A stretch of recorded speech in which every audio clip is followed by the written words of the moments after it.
Você já se questionou sobre como o mal entrou no mundo? Nos próximos minutos, desvendaremos segredos surpreendentes sobre a queda de Satanás, o anjo que desafiou Deus. Esse ser, outrora perfeito e glorioso, transformou-se no símbolo do orgulho e da rebelião. Descubra como sua busca por poder provocou uma das maiores guerras espirituais da história. Fique conosco para desvendar mistérios que irão alterar sua visão sobre o bem e o mal. Não perca, a verdade revelada começa agora. De onde surgiu o primeiro desejo maligno de Satanás? Originalmente, Deus o formou como um anjo e criou todos os anjos por meio do ministério de seu Filho, o Senhor Jesus. Não existe criatura que ele não tenha criado, como nos diz João no capítulo 1, versículo 3, todas as coisas foram feitas e vieram à existência por meio dele, e sem ele nem mesmo uma única coisa que existe teria sido feita. Contudo, Deus, sendo santo, não pode estar diretamente envolvido na criação do mal, portanto, tanto pela razão quanto pela Bíblia, fica claro que todos os anjos foram criados em um estado de santidade, sendo cada anjo uma criação direta de Deus. Quando Satanás se rebelou contra Deus, não apenas atraiu a ira divina para si, mas também convenceu alguns anjos a se voltarem contra Deus junto com ele. Estima-se que 1/3 dos anjos tenha seguido Satanás nesse momento, tornando-se verdadeiramente malignos e hostis contra Deus, seus planos e a humanidade que ele criou. Passagens importantes como Ezequiel 28, 2.12, 19 e Isaías 14, 12, 17 são frequentemente associadas ao estado original e à queda de Satanás. Em Isaías 14, 12, 17, lê-se: Como caíste do céu, ó estrela da manhã, filho da aurora. Tu que enfraquecias as nações, foste abatido ao chão. No entanto, dizias em teu coração: subirei ao céu, vou elevar meu trono. Das estrelas de Deus, sentarei no monte da Assembleia, nas extremidades do norte, lá ascenderei acima das alturas das nuvens, farei de mim mesmo semelhante ao Altíssimo. Mas, na realidade, serás rebaixado ao Sheol, às profundezas da cova, ao reino dos mortos. Aqueles que te virem ficarão a contemplar, refletindo: esse é o homem que fez a terra tremer, que abalou reinos, que transformou o mundo em um deserto e derrubou suas cidades, que não permitiu que seus prisioneiros retornassem para casa antes de sua queda. Satanás parece ter desfrutado dos mais altos níveis de poder e prestígio jamais concedidos a uma criatura. Primeiro, sua natureza. Satanás pertence à classe dos querubins, seres angelicais que provavelmente são da mais elevada classe e ordem. Em Ezequiel, capítulo 28, versículo 14, lemos: Tu eras o querubim ungido que cobre e protege, eu te coloquei lá. Estavas no santo monte de Deus, andavas entre as pedras de fogo, joias cintilantes. No versículo 12 do mesmo capítulo, Filho do homem, entoe um lamento pelo rei de Tiro e diga-lhe: assim diz o Senhor Deus, cheio de sabedoria e perfeito em beleza. As expressões o selo da perfeição, cheio de sabedoria e perfeito em beleza indicam que ele era superior a todos os outros seres vivos em inteligência e atração física. A linguagem figurativa deste verso fala de sua esquisita perfeição. Segundo, a posição de Satanás. Ele não era apenas um líder ungido, mas também era chamado de querubim da guarda, uma referência que pode indicar seu papel como guardião, uma espécie de honra e proclamador da majestade e santidade de Deus. Terceiro, a habitação. Ele parece ter estado na presença de Deus, já que andava entre as pedras de fogo. Em Ezequiel, capítulo 28, versículos 13 a 16, descreve-se: estavas no Éden, jardim de Deus. Toda pedra preciosa era a tua cobertura: o rubi, o pau, o diamante, o berilo, o ônix, o jaspe, o lápis-lazuli, a turquesa e a esmeralda, e o ouro, a obra dos teus engastes e dos teus encaixes, estava em ti, preparada no dia em que foste criado. Tu eras o querubim ungido que cobre e protege, e eu te coloquei ali. Estavas no santo monte de Deus, andavas entre as pedras de fogo, joias cintilantes. Eras íntegro nos teus caminhos desde o dia em que foste criado até que se achou iniquidade em ti pela abundância do teu comércio, encheste tua interior de violência e pecaste, por isso, Fui lançado fora como coisa profana do monte de Deus e te destruí, ó querubim cobridor do meio das pedras de fogo. Quarto, a perfeição. Esta frase resume suas qualidades pessoais e morais. Ele tinha o selo da perfeição e era perfeito em beleza. Era perfeito e irrepreensível em seus caminhos desde o dia em que foi criado até cometer seu primeiro pecado. O anjo era cheio de sabedoria e belo como tudo o que Deus criou. Esse anjo era impecável desde o início e, além disso, era particularmente atraente. Querubins e serafins parecem ser seres celestiais supremos. Todos esses aspectos indicam que esta pessoa tinha a maior hierarquia entre todos os seres criados no universo. O anjo estava no Monte Santo de Deus, uma referência à glória visível de Deus e ao lugar onde ele habita. Este anjo estava muito próximo do Senhor e também caminhava entre as pedras de fogo. A origem da perversão é um mistério. Deus apenas diz que a iniquidade foi encontrada nele. A melhor pista na mente de Satanás está em Ezequiel, capítulo 28, versículo 17: E teu coração se ensoberbece por causa da tua beleza, corrompe a tua sabedoria por causa do teu esplendor. Eu te lancei por terra, eu te expus perante os reis para que te contemplem. Sua natureza orgulhosa e a obsessão consigo mesmo constituíram seu pecado. Meditando sobre a beleza que Deus lhe concedeu, ficou mesmerizado por si mesmo e tomado pelo orgulho. Em Lucas, capítulo 10, versículo 18, Jesus diz: E eu via Satanás caindo do céu como relâmpago. O contexto destas palavras é o retorno dos 70 discípulos que Jesus enviou para evangelizar e preparar seu caminho para Jerusalém. Quando os 70 voltaram de sua missão, ficaram maravilhados ao aprender que até os demônios se submeteram a eles, conforme Lucas, capítulo 10, versículos 17 e 18.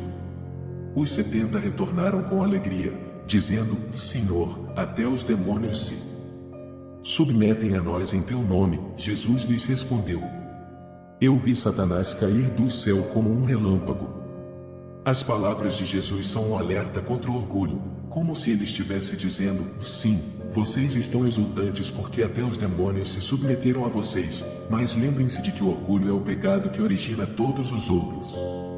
O excesso de arrogância provocou a queda de Lúcifer da graça e sua expulsão do céu. Tenham cuidado para evitar esse perigo potencial. Lúcifer se exaltou por causa do seu orgulho, então Deus o removeu de sua posição original no céu, como é dito em 1 Timóteo, capítulo 3, versículo 6, ele não deve ser um novato para que não se torne arrogante e caia na mesma condenação que o diabo sofreu por sua arrogância e orgulho. O pecado explora as bênçãos de Deus para seu próprio benefício. Lúcifer também levou outros anjos a se desviarem do caminho que Deus havia traçado para eles. Em Ezequiel, capítulos 28, versículos 18 e 19, está escrito: E profane teus santuários pela grande quantidade dos teus pecados e pela enormidade da tua culpa, pela injustiça do teu comércio. Por isso fiz surgir um fogo do teu meio que te consumiu e te reduziu a cinzas sobre a terra, à vista de todos os que te observam. Todos os povos e nações que te conheciam ficaram horrorizados contigo. Chegaste a um fim horrível e espantoso e deixarás de existir. As palavras o comércio e a injustiça podem se referir ao ato de atrair um grande grupo de anjos para sua causa maligna. Seu habitat também foi profanado pelo seu pecado, e acusação e punição ocorreram devido à arrogância e violência de Satanás. Devido ao pecado de arrogância e violência de Satanás, Deus o expulsou de sua posição privilegiada perto do trono de Deus, fora do monte de Deus. Pode ser que ele tenha sido lançado à terra após seu pecado original, como lemos na Bíblia: eu te lancei por terra. Assim, Deus o acusou de uma rebelião flagrante e infundada, e o expulsou de sua companhia. Sua maior punição é o lago de fogo. Cristo disse em Mateus, capítulo 25, versículo 41, então dirá aos que estiverem à sua esquerda: apartai-vos de mim, malditos, para o fogo eterno, preparado para o diabo e seus anjos. Sua queda foi contra Deus, mas ele continua a exercer tirania sobre as pessoas. Seu destino está selado, mas somente no julgamento final ele será confinado ao lago de fogo. O pecado básico de Satanás parece ser o orgulho. Como já notamos em Ezequiel, capítulo 28, versículo 17, Paulo especificamente identifica o orgulho ou arrogância como a razão para a condenação sofrida pelo diabo.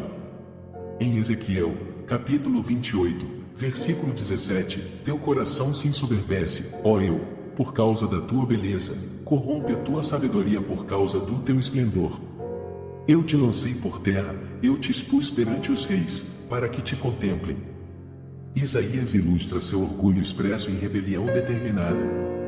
Observe as 5 ocorrências de Pelfareigo nos versículos 13 e 14. As 5 declarações de Pelfareigo expressam especificamente a autoafirmação e a rebelião de Satanás. Esses comentários são provavelmente retrospectivas de seus objetivos iniciais em sua situação original, pouco antes de ser expulso da presença de Deus. Isso parece se adequar à acusação provavelmente feita por Deus no versículo 13, e mais disseste em teu coração. As 5 afirmações falam da autoexaltação e da decisão de se rebelar contra o Criador. A aspiração de Satanás era ascender acima da esfera na qual foi criado e posicionado.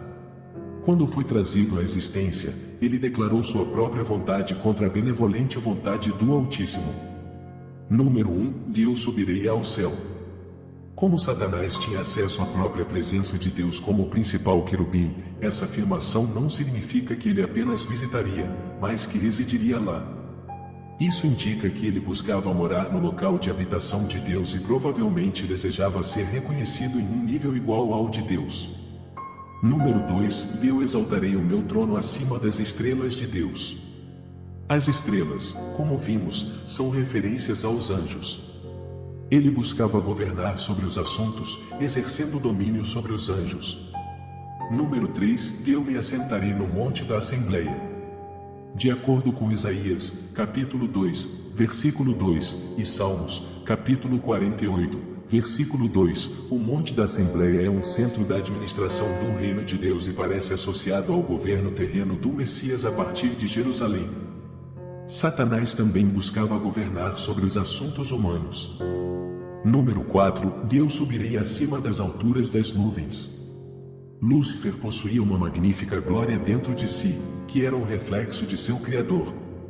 Agora, porém, ele ansiava por uma glória maior, equiparada à de Deus. Número 5. Eu me farei semelhante ao Altíssimo. Este é o ápice de todos os atos anteriores de autoafirmação e rebelião contra Deus. Entre todos os títulos que Deus possui, Lúcifer escolheria este para si mesmo. É importante notar 2 aspectos. O primeiro, Satanás não queria ser apenas diferente de Deus, ele admirava o poder e a autoridade de Deus e os desejava para si mesmo. Ele preferiria usurpar a autoridade de Deus a se submeter a ela, pois ninguém pode ser como Deus e ainda permitir que Deus seja Deus. Segundo, Satanás almejava se tornar semelhante ao Altíssimo, desejando igualar-se a Deus em poder e glória. No entanto, sua rebelião e busca por igualdade levaram à sua queda e condenação. Sua busca por ser semelhante a Deus, principalmente em termos de autoridade e controle, tinha a intenção de substituir Deus, mas acabou tornando-se um impostor, não um substituto. Com a rebelião, veio uma mudança de personalidade. Toda a santidade que ele havia derivado de seu Criador foi perdida, e a corrupção tomou seu lugar. Mesmo em reflexão, ele não poderia mais ser como Deus. Conforme Isaías, capítulo 42, versículo 8, Eu sou o Senhor, este é o meu nome. Não darei a minha glória a outro, nem o meu louvor às imagens esculpidas. Isaías, capítulo 43, versículo 10, Em vós sois as minhas testemunhas, diz o Senhor, e o meu servo a quem escolhi, para que saibais e me creiais e entendais que eu sou o mesmo. Antes de mim de nenhum se formou, e depois de mim nenhum haverá. Isaías, capítulo 45, versículos 5 e 6, Eu sou o Senhor, e não há outro, fora de mim não há Deus. Eu te cingirei, ainda que tu não me conheças, para que se saiba desde o nascer até o pôr do sol que não há outro além de mim, e eu sou o Senhor, e não há outro.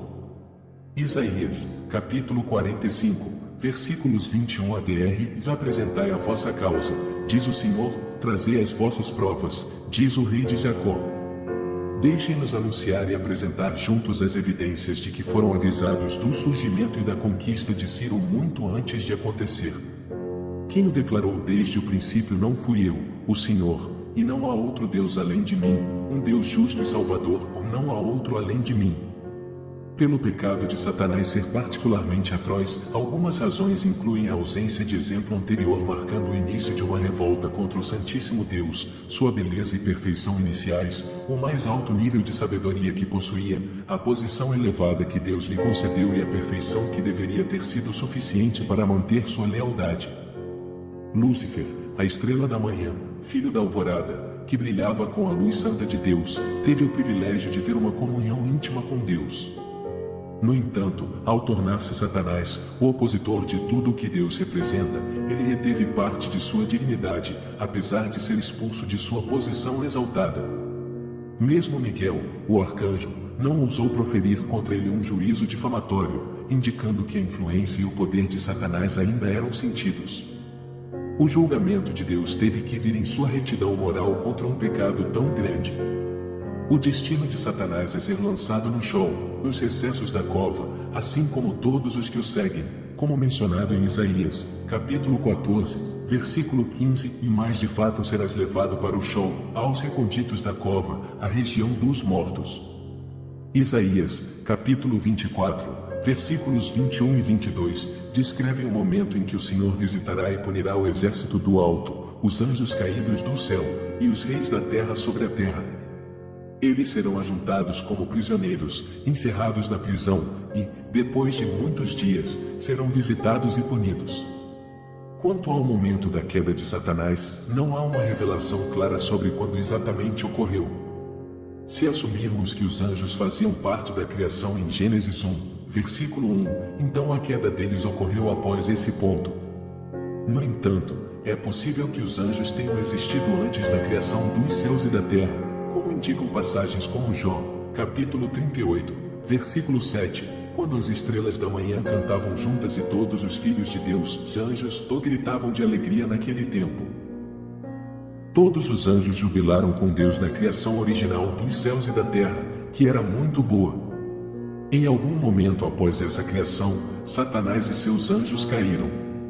Certamente, Satanás caiu antes do relato em Gênesis, capítulo 3, onde a tentação de Adão e Eva foi registrada. Sua queda ocorreu antes da queda do homem, mas se foi antes ou depois da criação do homem é desconhecido.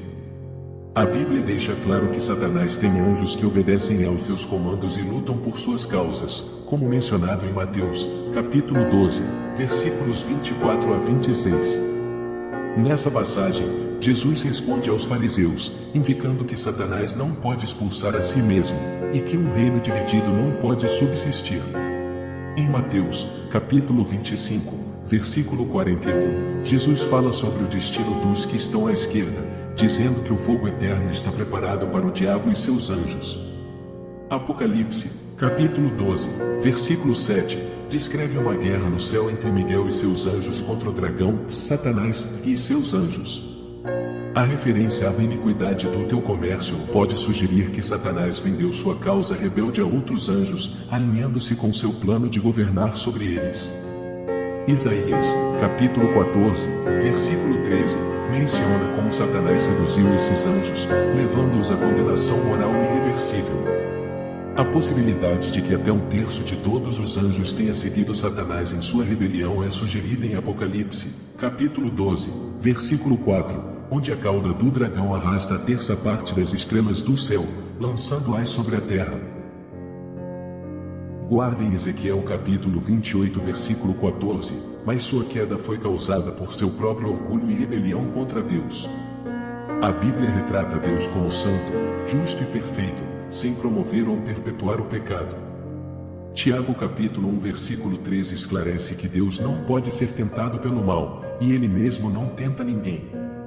A tentação surge de nossas próprias falhas. Apesar de Deus permitir a queda de Satanás e seus anjos, Ele permanece onipotente e soberano, tendo controle total sobre tudo. Isaías capítulo 41 versículo 4 destaca que Deus é o primeiro e o último, e Isaías capítulo 43 versículo 13 reforça que antes mesmo de existir o dia, Deus é quem Ele é, e ninguém pode escapar de suas mãos. Deus punirá eternamente os malfeitores no lago de fogo, eliminando a presença do pecado do universo. Apocalipse capítulo 20 versículos 10 a 15 descrevem o destino final do diabo, da besta e do falso profeta no lago de fogo. Este é um símbolo da separação eterna de Deus, e aqueles cujos nomes não estão escritos no livro da vida enfrentarão tormento eterno. A queda de Satanás e a existência do mal no mundo são desafios teológicos complexos, mas a Bíblia destaca a soberania de Deus sobre todas as coisas e a promessa de um julgamento final onde o mal será derrotado. De Satanás nos alerta sobre os perigos do orgulho e da rebelião. Sua queda foi uma escolha dele, um anjo de alta patente, que permitiu que o orgulho corrompesse sua adoração voluntária a Deus. Deus valoriza a adoração genuína, baseada na escolha livre dos seres criados.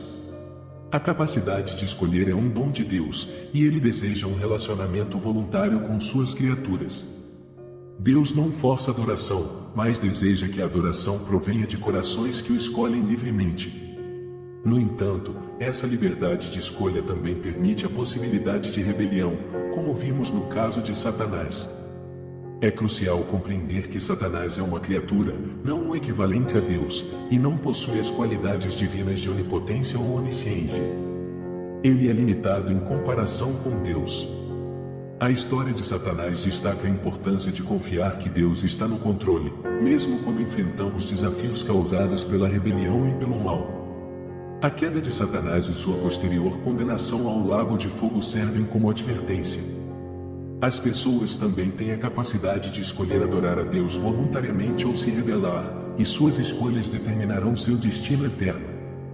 Deus oferece salvação por meio de Cristo, e a rejeição dessa oferta resulta em separação eterna de Deus.